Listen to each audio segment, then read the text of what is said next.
ఏదో హోటల్లో పనిచేస్తుంది. లిప్స్టిక్ స్కర్ట్లు వేసుకుని సాంతాన్లాగా తయారై పెడుతుంది సార్. మా వాడికి నోట్లో నాలుగు లేదు.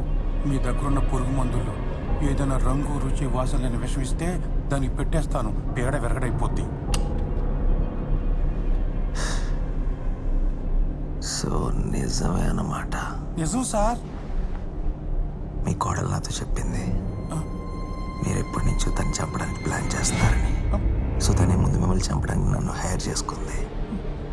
జోక్ చేసి చెక్ చేశా, తను చెప్పింది నిజమో కాదో అని కన్ఫర్మ్ అయిపోయింది. ముసలి నాయాల ముంబై వెళ్ళే లోపల 30 సార్లు పొడుస్తా చూడు.